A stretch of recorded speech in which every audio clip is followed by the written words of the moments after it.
జగన్మోహన్ రెడ్డి అనేటువంటి వాడు పులివెందుల ఎమ్మెల్యే అయినటువంటి దౌర్భాగ్యుడు ఎంత నీచుడో, ఎంత నికృష్టుడో, ఎంత సైకోనో, ఎంత శాడిస్ట్ అనేది ఈ రాష్ట్ర ప్రజలకు నేను ప్రత్యేకంగా చెప్పక్కర్లే. అయితే ఈ దౌర్భాగ్యుడికి ఎవరు ఎన్ని చెప్పు దెబ్బలు కొట్టినా సిగ్గు ఎగ్గు అనేది ఉండదు. హైకోర్టు ఈ దౌర్భాగ్యుడి మీద, ఈ పార్టీ మీద తీవ్ర ఆగ్రహం వ్యక్తం చేస్తూ ఈ దౌర్భాగ్యుడికి కోర్టు ఇచ్చినటువంటి షాకుతో దిమ్మ తిరిగి బొమ్మ కనిపిస్తూ ఉంది. అసలు హైకోర్టు ఎందుకు ఆగ్రహం వ్యక్తం చేసింది, ఏం జరిగింది అనేది వీడియోలో వివరించబోయే ముందుగా ఇప్పటివరకు మన ఛానల్ సబ్స్క్రైబ్ చేయని వాళ్ళు ఖచ్చితంగా సబ్స్క్రైబ్ చేయండి. ఇక విషయానికి వస్తే, హైకోర్టు ఎన్నిసార్లు ఈ యదవని చెప్పుతో కొట్టినా సిగ్గులేనోడు ఈ నికృష్ట బతుక్కి గతంలో ఏకంగా న్యాయమూర్తుల్ని, న్యాయస్థానాలకి కులాలు అంటగట్టినటువంటి నికృష్టుడు, న్యాయమూర్తుల్ని తిట్టినటువంటి, విమర్శించినటువంటి కేసుల్లో దాదాపు 100 మంది వైసీపీ డెకాయిట్గాళ్ళు జైలుకి వెళ్ళినటువంటి పరిస్థితి. అందులో ఎంపీగా ఉన్నటువంటి వ్యక్తి, మాజీ మంత్రులు, మాజీ ఎమ్మెల్యేలు కూడా ఉండడం నిస్సిగ్గు.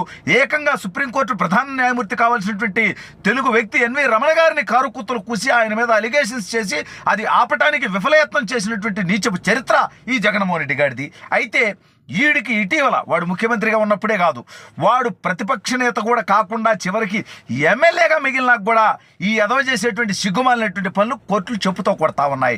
తెలుగుదేశం పార్టీ ఆఫీసు మీద వైసీపీ నాయకులు, కార్యకర్తలతో 100 మందితో దాడి చేయడం, విధ్వంసం చేసి అక్కడ ఉన్నటువంటి తెలుగుదేశం పార్టీ కార్యకర్తల్ని, ఆ ఆఫీసులో పనిచేసేటువంటి స్టాఫ్ని వాళ్ళ మీద చేసినటువంటి దాడి, వాళ్ళ మీద చేసినటువంటి హత్యాయత్నం కేసు 3 సంవత్సరాలు కనీసం విచారణ చేయకుండా, నిందితుల్ని అరెస్ట్ చేయకుండా, అసలు నిందితులు ఎవరో కూడా తేల్చకుండా ఉంటే తెలుగుదేశం ప్రభుత్వం రాగానే ఆ కేసు మీద కదలికి వస్తే అప్పుడు దేవినేని అవినాష్ అనేటువంటి ఒక రౌడీ, తలసిరి రఘురామ్ అనేటువంటి ఒక లోఫరు, లేళ్ళ అప్పిరెడ్డి అనేటువంటి ఒక రౌడీ షీటరు, ఇక జోగి రమేష్ అనేటువంటి ఒక డెకాయిట్గాడు, ఇట్లా అనేక మంది దౌర్భాగ్యులు అరెస్ట్ అవుతామనేటువంటి భయంతో, ఆందోళనతో, తుత్తరతో, వీళ్ళకి తోడు సకల శాఖ మంత్రి అనేటువంటి పేరుందినటువంటి విడతల రజనీ గారికి అత్యంత సన్నిహితుడైనటువంటి వాడు ఆ డెకాయిట్, నాకు పేరు గుర్తురాట్లా, సజ్జల రామకృష్ణారెడ్డి గాడు డెకాయిట్ గాడు, వాడు వీళ్ళంతా కూడా ముందస్తు బెయిల్ కావాలని కోర్టుకు పోతే, అరే 100 మంది కార్యకర్తలతో ఒక పార్టీ కార్యాలయం మీద దాడికి వెళ్ళడం నిస్సిగ్గుగా, నిర్లజ్జగా ఎట్రా బఫూన్లు చేశారు మీరు? దాని మీద ఏం చర్యలు తీసుకున్నారు? అసలు దానికి ఏం సమాధానం చెప్తారు మీరు? అసలు వెళ్ళడం కరెక్టా? దాని మీద మీరు కార్యకర్తల మీద ఎటువంటి చర్యలు తీసుకున్నారు? ఆ కేసుకు సంబంధించి మీరు చేసినటువంటి ప్రొసీజర్ ఏంటి అని కోర్టు చెప్పుతో కొడితే, సిగ్గులేని బతుకులు కదా ఇలా బతుకులు. ఒక్కడన్నా కడుపుకు ఆనందిన నా కొడుకుల్లో చంద్రబాబు నాయుడు గారి మీద ఇంటికి దాడికి వెళ్ళినటువంటి జోగి రమేష్ గారు ఇవాళ రణ కొడకను మగాడు అయితే ఇవాళ చంద్రబాబు నాయుడు గారి ఇంటి ముందుకు అంటే అధికారం ఉంటేనేనారా మీ మగతలాలు పనిచేసేది? దేవినేని అవినాష్ ఈ పోర్టుగాడు తెలుగుదేశం పార్టీ నుంచి వైఎస్ఆర్ కాంగ్రెస్ పార్టీలో జాయిన్ అయ్యి వాళ్ళ తండ్రి మరణించేటప్పుడు నా నా నా శవం మీద తెలుగుదేశం పార్టీ జెండా ఉండాలన్నాడు. అటువంటి వ్యక్తి కొడుకై ఉండి తెలుగుదేశం పార్టీ ఆఫీస్ మీద దాడికి వెళ్ళినటువంటి దౌర్భాగ్యమైనటువంటి చరిత్ర అవినాష్ది. ఇక లేళ్ళ అప్పిరెడ్డి గాడు ఎంతటి రౌడీ షేడరో, గుంటూరులో వాడు చేసినటువంటి అరాచకాలు ఏంటో రాష్ట్ర ప్రజలకు తెలుసు. ఈ విధంగా వాడు తలసిరి రఘురామగాడు, వాడు జగన్మోహన్ రెడ్డి గారి దగ్గర పిఏగా ఉండి వాడు కమ్మ కులాన్ని నిత్యం జగన్ గారు తిడతా ఉంటే వాడికి ఊడిగం చేసేటువంటి కులభ్రష్టుడు ఈ దౌర్భాగ్యుడు. అంటే వాడి పుట్టుక ఎవరితో ఏంటనేది అవన్నీ మనం పర్సనల్గా వెళ్ళకూడదు, సరే అవన్నీ పక్కన పెడదాం. ఇప్పుడు కోర్టు ఈ కేసు గురించి మాట్లాడితే సిగ్గులేనటువంటి ఎదవలు, కడుపుగా ఆనందం ఉంటే ఎదవలు ఎవడైనా సరే ముందుకొచ్చి ఈ విధ్వంసానికి సంబంధించి సమాధానం చెప్పేటువంటి పరిస్థితి వైఎస్ఆర్ కాంగ్రెస్ పార్టీలో ఎవరికన్నా ఉందా? ఎరా 151 స్థానాలను విరవీగారే, ఇవాళ 164 ఉన్నాయి.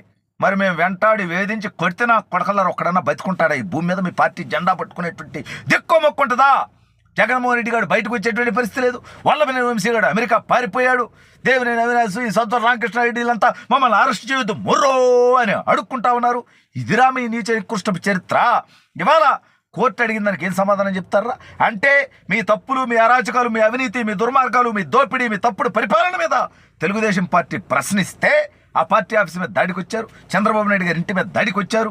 మరి ఇవాళ మేము జగన్ గారి ఇంటికి వస్తే వాడు అనేవాడు వాడు బతికేంద్రా, వాడు కుక్క బతికేంద్రా, నాకు అర్థం కావట్లా. అసలు ఆ పార్టీ అనేది ఉంటుందంటారా ఈ రాష్ట్రంలో బతికి బట్టగట్టి? చంద్రబాబు నాయుడు గారు ప్రజాస్వామ్యవాది కాబట్టి ఇంకా మీలాంటి వాళ్ళు ఈ రకంగా తిరుగుతూ ఉన్నారా? సిగ్గులేనటువంటి ఎదవల్లారా. 100 కోట్ల రూపాయలు పెట్టి అరాచకంగా వాడు వైజాగ్లో కట్టుకున్నటువంటి ప్యాలెస్ ఇవాళ నిరుపయోగం అయిపోయింది. దానికి ఎవడు సమాధానం చెప్తారా? విశాఖపట్నంలో 1000 కోట్ల భూములు దోపిడీ చేశారు విజయసాయిరెడ్డి అండ్ కో. అదేవిధంగా మదనపల్లి అంటే చిత్తూరు, పొంగనూరు మొత్తం ఆ ఏరియా అంతా లక్షలాది ఎకరాలు దోచుకున్నటువంటి దౌర్భాగ్యుడు పెద్దిరెడ్డి రామచంద్రారెడ్డి గాడు, వాడు వాళ్ళ ప్రజలకు ఏం సమాధానం చెప్తాడు? ఒక్కడన్నా ప్రజలకు కష్టం అంటే బయటకు వచ్చేటోడు లేడు, కానీ బూతులు తిట్టడానికి మాత్రం కొడాలి నాని, ఇంకా మన ఎవరు అది పనికి మాలింది పాకిజా చెలగలూరుపేట మాజీ మంత్రి అంటది. నీకు ఎందుకులే, మహిళ కాబట్టి కొంత గౌరవిస్తాను నేను, మహిళ కాబట్టి మాత్రమే. అది మహిళ కాదు నాకు తెలియదు, నేను చూడలే. ఆ పప్పుంది 2020లో నా మీద కేసు పెట్టింది.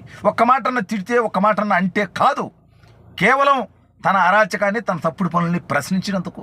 వీళ్ళందరికీ వాళ్ళు నోరు లెగుస్తున్నాయి అప్పుడే. కొడకల్లారా తప్పుడు కోతలు గతంలో కూసినప్పుడు ఇవిడికన్నా మీలో దమ్ము ధైర్యం ఉంటే ఇవాళ కుయ్యండి. ఒక్కొక్కరు బతుకులు ఏమవుతాయనేది చూద్దాం.